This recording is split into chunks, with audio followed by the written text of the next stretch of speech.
ಆಮೇಲೆ ನೋಡಿ, ಆರೋಗ್ಯ ಇಲಾಖೆ ಏನಿದೆ BBMP ಇರೋದು, ಅದೊಂದು ಬೇಜವಾಬ್ದಾರಿ ಇಲಾಖೆ.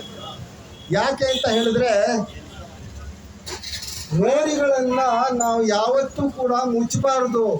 ಮೋರಿಗಳು ಯಾವಾಗಲೂ ತೆರವಿರಬೇಕು, ಅದು ಓಪನ್ ಆಗಿರಬೇಕು.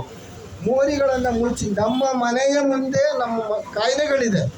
ನಿಮ್ಮ ಮನೆ ಮುಂದೆ ಇರ್ತಕ್ಕಂಥ ಒಂದು ಮೋರಿಯ ಒಂದು ಕಲ್ಲನ್ನು ತೆಗೆದು ನೋಡಿ, ಅದರಲ್ಲಿ ಎಷ್ಟು ಜಿರಳೆಗಳಿರುತ್ತೆ, ಸೊಳ್ಳೆಗಳಿರುತ್ತೆ, ಹೆಗ್ಗಣಗಳಿರುತ್ತೆ. ನೋಡಿ, ಕಾಯಿಲೆಗಳೆಲ್ಲ ಅಲ್ಲೇ ಇದೆ. ಹೆಗ್ಗಣಗಳಿಂದ ಪ್ಲೇಗ್ ಬರುತ್ತೆ, ಸೊಳ್ಳೆಗಳಿಂದ ಮಲೇರಿಯಾ ಬರ್ಬೋದು, ಚಿಕನ್ ಗುನ್ಯಾ ಬರ್ಬೋದು. ಹೀಗಾಗಿ ನಮ್ಮ ಮುಂದೆಯೇ ನಾವು ಕಾಯಿಲೆಗಳನ್ನು ಇಟ್ಕೊಂಡಿದ್ದೇವೆ. ಅವರು ಕಾರ್ಪೊರೇಟರ್ಸ್ಗಳು ಎಲೆಕ್ಷನ್ ನಿಂತರೆ ಆ ವಿಷಯನ ಎತ್ತಲ್ಲ.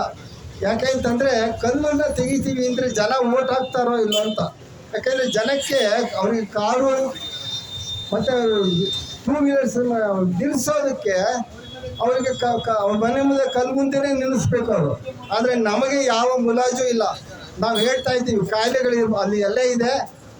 ಮೋರಿಯನ್ನು ಓಪನ್ ಆಗಿರಬೇಕು, ಮೋರಿಗಳನ್ನು ಮುಚ್ಚಬಾರ್ದು. ಮತ್ತು ಪ್ರತಿದಿನವೂ ಅದನ್ನು ಕ್ಲೀನ್ ಮಾಡಿದಾಗ ನೀರು ಹರಿದೋಗುತ್ತೆ. ಯಾವ ರೀತಿಯಾದಂಥ ಕೀಟ ಕ್ರಿಮಿಗಳಾಗಲಿ, ಬ್ಯಾಕ್ಟೀರಿಯಾಗಳಾಗಲಿ, ಕಾಯಿಲೆಯನ್ನು ತರುವಂಥ ಯಾವುದೂ ಕೂಡ ಅದರಲ್ಲಿ ಇರೋದಿಲ್ಲ. ಇದು ಇಂಥದ್ದು ಬಹಳಷ್ಟು ಕೆಲಸಗಳು ಬೆಂಗಳೂರಿನಲ್ಲಿ ಆಗಬೇಕಾಗಿದೆ. ಇದು ಸುಮ್ಮನೆ